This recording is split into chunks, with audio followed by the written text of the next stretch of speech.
রাগো আমার এতক্ষণ বলার উদ্দেশ্য হলো ভাইরে আমার নবী বলেছেন তোমার মা জননীর সেবা করো। অতএব যুবক রে যতটুক পারবা তোমার মা জননী তোমার আব্বা জানকে তুমি খুশি করো, তোমার আব্বা জানের খিদমত করো। পরের বিটি কাল ভাঙানির পাল্লাই পইড়া যেই মাকে তুমি ঘর থেকে বের করে দাও ওই মা তোমার জন্য যেই কষ্ট করেছে। যুবক রে তোমার বিবির যদি স্বার্থে আঘাত লাগে সাথে সাথে বাবা তোমাকে আঘাত করে কথা বলতে কিন্তু দেরি করবে না। স্বার্থে আঘাত লাগলে বন্ধু কাছ থেকে সরে যায়, স্বার্থে আঘাত লাগলে ভাই পর হয়ে যায় বাবা, স্বার্থে আঘাত লাগলে বিবি আলাদা হয়ে যায়। ও মায়ের পাগলেরা, ও গো ভাই জানেরা, আমার আব্বা জানেরা, আমি আপনাদেরকে বলবো এমন কোন মায়ের সন্তান এই জায়গাতে আছেন গো, এমন কোন মা জননী এই কবরস্থানে আছে, এমন কোন মা খালাদের মা জননী এই কবরস্থানে আছেন গো।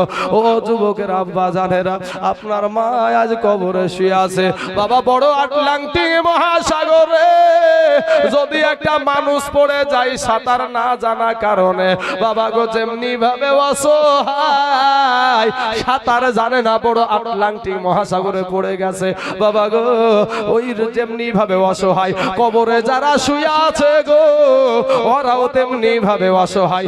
এমন কোন আল্লাহর বান্দা আছেন গো যে এই গোরস্থান ময়দানের জন্য আপনার মা যেখানে শুয়ে আছে, আপনার আব্বা জান শুয়ে আছে, আমি একটা মানুষকে বাবা শুধু দেখতে যাই, মায়ের পাগল আব্বা জানের পাগল, মা এখানে শুয়ে আছে, আব্বা শুয়ে আছে, সেই বাপ মার জন্য মাত্র ৫,০০০ টাকা ইনশাআল্লাহ। কোন আল্লাহর বান্দা, কোন মায়ের কলেজার টুকরা, কোন আব্বা জানের বুকের ধন এখানে বসে আছেন যে আপনার আব্বা কবরে শুয়ে আছে, জমি জায়গা ঘর বাড়ি টাকা পয়সা ধন দৌলত সব কিছু বাবা এই দুনিয়াতে রেখে গেছে, মাত্র ৩খানা কাফন নিয়ে এই গোরস্থানে শুয়ে আছে বাপ। আসেন না একজন ব্যক্তি এতগুলা মানুষের মধ্যে, আপনাকে আজকেই আমি দিতে বলছি না, আপনি আস্তে আস্তে এসে একটু বলেন না যে হুজুর আমার জান আছে মাল নাই, তবে আমি আস্তে আস্তে এই ৫,০০০ টাকা গোরস্থান কমিটিকে আমি দিয়ে দেব। এই জায়গাতে আপনাকেও একদিন আসতে হবে, এই জায়গাতে আপনিও আসবেন, আমিও আসবো বাবাজি। হয়তো আমার গোরস্থান কবর যে কোথায় হবে সেটা আল্লাহ ভালো জানে, আপনার কবরস্থান কোথায় হবে আল্লাহ ভালো জানে, তবে দেশ হিসাবে এই গোরস্থানটাই আমরা সব সময় লক্ষ্য রাখবো, এটাতে আমাদেরকে আসতে হবে। যারা এখানকার মানুষ তারা এটাই ভাববে। তো বাবাজি এই গোরস্থান ময়দানের জন্য আমি একজন আল্লাহর বান্দা মাত্র ৫,০০০ টাকা আমি আপনারা পিয়ারুল ভাইকে দিয়েছেন, একজন ব্যক্তি ৫,০০০, একটা জোড়া চাওয়ার জন্য। একটা জোড়া ভাই, আল্লাহ তো সবাইকে জোড়া জোড়া সৃষ্টি করেছে রে ভাই, আমাকে যেমন আল্লাহ সৃষ্টি করেছে তেমন আমার জন্য একটা নারীও সৃষ্টি করেছে, আপনাকে যেমন সৃষ্টি করেছে আপনার জন্য একটা নারী সৃষ্টি করেছে। অতএব বাবাজি একটা মানুষ আসেন যে ইনশাআল্লাহ আমি এই গোরস্থান ময়দানে আমি ৫,০০০ টাকা দিয়ে দেবো ইনশাআল্লাহ। বাবা সারা দুনিয়া চাইছে মসজিদ ভেঙে দাও, মাদ্রাসা ভেঙে দাও, গোরস্থান ভেঙে দাও, কোরআন পুড়িয়ে দাও, আজকে আসেন না নবীর পাগলেরা, ও বাবাজি আমার সোনা মানিকের আবার ভাই জানেরা, আসেন না একটু মেহেরবানি করে আল্লাহর রাস্তায় এই বাবা এই গোরস্থান ময়দানের জন্য মাত্র ৫,০০০ টাকা। কি নাম আপনার? সুবহানাল্লাহ সুবহানাল্লাহ। আল্লাহ গো আমার সেন্টো ভাই আমার ৩ ব্যাগ সিমেন্ট আর ১,০০০ টাকা আল্লাহ দান করেছে। ওগো আল্লাহ আমার সেন্টো ভাই জানের আল্লাহ তার আব্বা তার মা নাই, মায়ের পাগল সন্তান এখানে বসে আছে। আল্লাহ আল্লাহ গো মেহেরবানি করে আমার সেন্টো ভাইয়ের আল্লাহ দানের বদলাই তার আব্বা জানের কবরে জাহান্নামের দরজা বন্ধ করে দাও, আল্লাহ জান্নাতের দরজা খোলায়া দাও, আল্লাহ জান্নাতি পোশাক পরিধান করায়া দাও, আমিন সুম্মা আমিন। আসুন বাবাজি আমার সোনা মানিকেরা, বাবাজি ও ভাই সোনা মানিকেরা একটু আসেন না বাপ, একটু মেহেরবানি করে যার শেষ ভালো তার সব ভালো বাপ। যদি আপনাদের কাছে 5,000 টাকা খুবই যদি কষ্টকর হয়ে যায়, আমি আপনাদেরকে নিয়ে, আমি একটা বিদেশি মেহমান আপনাদের বাবা, বিদেশি একটা মেহমান আমি, আপনারা এই মেহমান হয়ে আপনাদেরকে নিয়ে হাত উঠাবো বাবা।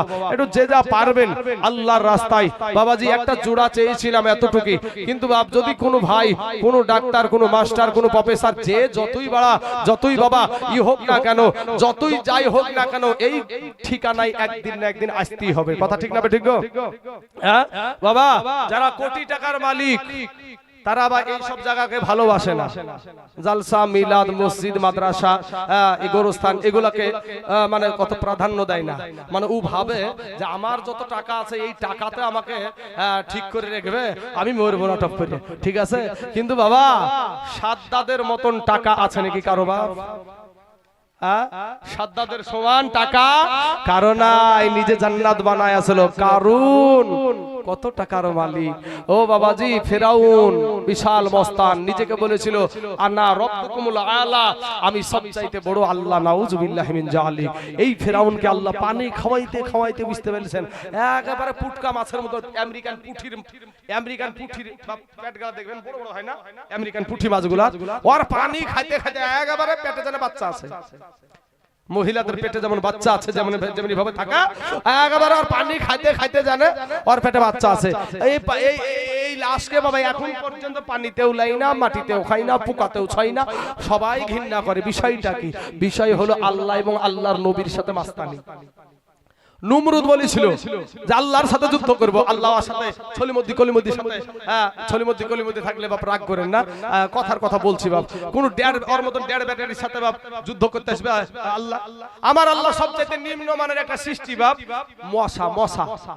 এই মশা পাঠাইয়া দিয়েছে সবাইকে সাইজ করতে করতে, একটা ন্যাংরা মশা, অসুস্থ মশা আল্লাহর সাথে যুদ্ধ করবে, কত বড় মাস্তান, তাই না? তো এবার আল্লাহকে বলছে ন্যাংরা একটা অসুস্থ মশা, জ্বর হয়েছে, অসুখ হয়েছে মশাটা। তো ন্যাংরা মশাটা বলছে আল্লাহ গো, আমার জন্য, আমি ন্যাংরা বলে অসুস্থ বলে আমার জন্য কেউ নাই? বলে তোর জন্য প্রধানমন্ত্রী আছে, তোর জন্য মেন স্বরাষ্ট্রমন্ত্রী আছে, ও যাই লুকিয়ে বসে আছে, বুঝতে পারছেন? আল্লাহর ইশারায় যাইয়া বসবি তো বস কপালে বসে যাবে, আর যেমন মারতে যাবে কি আর ফনাত করে উড়ি গিয়ে লাকের ভিতর দিয়ে মাথার মগজ। এত বড় মাস্তানের যখন মাথার মগজে বসে যাবে, তখন এবার বলেন তো এই যুবকেরা, আমাদের শরীরে যদি মশা বসে ভাই, ইঞ্জেকশন দেয় চুমিয়ে খাই রে ভাই, ইঞ্জেকশন দেয়। তো যখন ইঞ্জেকশন শুরু করিয়াছে, বুঝতে পেরেছেন, তখন এই নমুরি দিয়ে তখন বলছে ওরে আমাকে একটু মাথাটা টিপ রে, মাথাটা টিপ। আমাদের যন্ত্রণা হলে বলি না যে বিবি গো একটু মাথাটা টিপে দাও, তো খুব যন্ত্রণা করছে, বলি না এরকম? তো বলছে এই মাথা টিপ, মাথা গেল। অথচ আল্লাহর সাথে যুদ্ধ করবে, আল্লাহর সাথে। এখান থেকে যাই আপনি বেশি লাই অসুস্থ হয়ে যদি এখানে যারা উঠাউঠি ঘোরাঘুরি করে বেড়াচ্ছে, শোনার চেষ্টা নাই, মানে নিজের কোনো ই নাই, এই ছেলেটা বাড়িতে যায় বাবা অসুস্থ হোক, তখন বলবে আল্লাহ গো আমার ছেলেটাকে পাইলিয়া, আল্লাহ আমার ছেলেটাকে পাইলিয়া। ও তখন আল্লাহ করে জিকির, ওরে এমন জিকির করবে যেন একেবারে দরবার শরীফ ফেল হয়ে যাবে। হ্যাঁ, তখন খুব আল্লাহ বিপদে পড়লে এই নমরুদ দিয়ে তখন বলছে মাররে করতে বুঝতে পারছে না, আর একবার বলছে জুতি দিয়ে মার, আর যেমন বাবা জুতি দিয়ে মারিয়েছে আর ঠান্ডা হয়ে গেছে।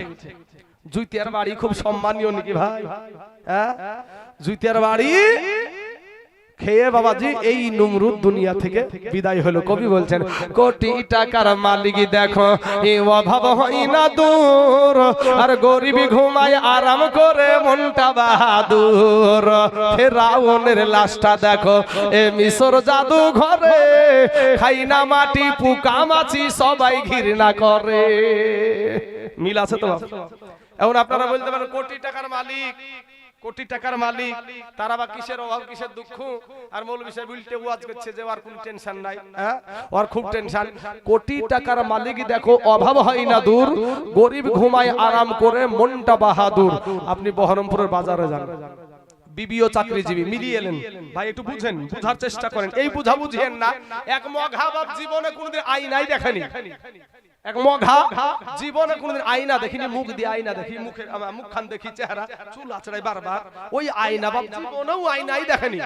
তো আয়না যখন না দেখেছে, তো এখন কালোখালীর বাজারে কথার কথা এক্সাম্পল, এটা বাপ একটা এক্সাম্পল হিসেবে বোঝানোর জন্য কথাটা বলছি।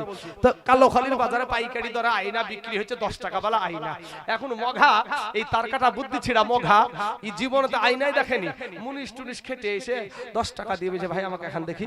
আয়নাটা দিয়ে লিয়ার পরে আয়নার দিকে তাকিয়ে দেখছে যে আয়নার ভিতরে একটা মানুষ, আয়নার ভিতরে কি মানুষ। ই তখন কি না কি ভাইবে বা, ওই যে আমাদের সমাজে একটা কথা আছে না যে আসমানে এক ঠুট আর জমিনে এক ঠুট করে চলে এসেছে, আছে না চাচা এরকম একটা কথা? তো ও ভাবছে যে এত আশ্চর্য জিনিস, বিশাল জিনিস, ও বগলের ভিতরে ভালো করে লুকিয়ে নিয়ে বাড়িতে চলে গেছে। বাড়িতে যাওয়ার পরে ভাবগো ও যাইয়া বাড়িতেও কাউকে দেখায় না, বাড়িতেও কাউকে দেখায় না, ও যে বাড়িতে যে লুকিয়ে রেখে দিয়েছে। প্রত্যেকদিন দুপুর বেলায় একবার করে আপনার মুখ টুক ধুয়ে গোসল টোসল করে খাওয়া দাওয়া করে তেল টেল মেখে একবার করে দেখে। দেখার পরে এখন বাড়িতে তো আরো মানুষ আছে নাকি ভাই, তো বাড়ির মানুষগুলা ওরা তার কানা না, তো বাড়ির মানুষের সবচাইতে ওর বেশি তখিত রাখে ওর বিবি।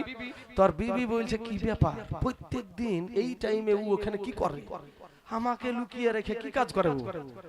এই চিন্তায় বিবি কিন্তু গভীর চিন্তা করছে একা একা। তখন বলছে দাঁড়া মঘা, তুই বাড়ি থেকে বার, আমাকে লুকিয়ে কাজ করা। ই যেমন এক মঘা তার কাটা বুদ্ধি ছিড়া, বুঝতে পারলেন চাচা? ওর বিবিটাও হলো এক মঘি তার কাটা বুদ্ধি ছিড়া, ওর বিবিটাও তার কাটা বুদ্ধি ছিড়া। ও যখন বাড়ির বাইরে বেরিয়ে গেছে, তখন ও এবার পুরুষটা যখন বাড়ির বাইরে বেরিয়ে গেছে, ই তো এখন বাড়ির বুঝতে পারছেন না ম্যানেজার, এই ম্যানেজার যাইয়া ওই বাবা লুকানো জায়গা থেকে আয়নাটা বের করে দেখছে যে আয়নার ভিতরের দিকে, আয়নার দিকে তাকিয়ে দেখছে যে আয়নার ভিতরে একটা সুন্দরী মহিলা, আয়নার ভিতরে একটা সুন্দরী মহিলা, যেমন মহিলা দেখেছে বুঝতে পারছেন বাপ।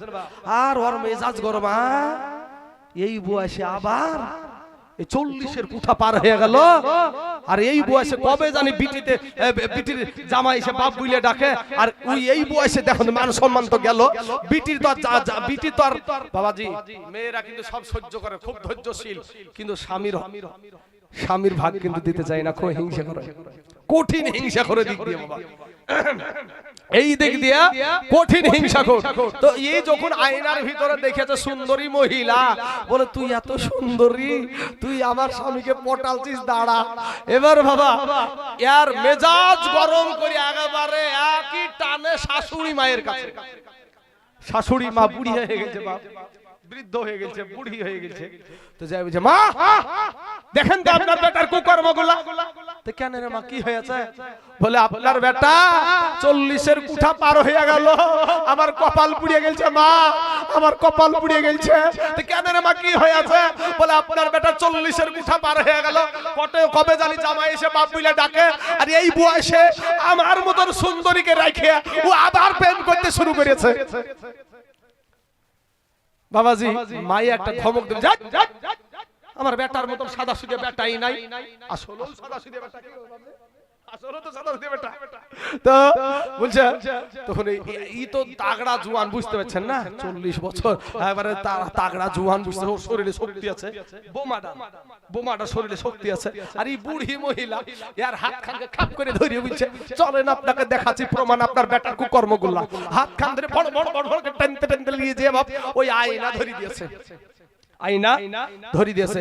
ওরা যেমন এক তার কাটা বুদ্ধি ছিড়া, ওর মা ও বাবা তার কাটা বুদ্ধি ছিড়া, ওর মাও কিন্তু বাবা এক মঘি তার কাটা বুদ্ধি ছিড়া।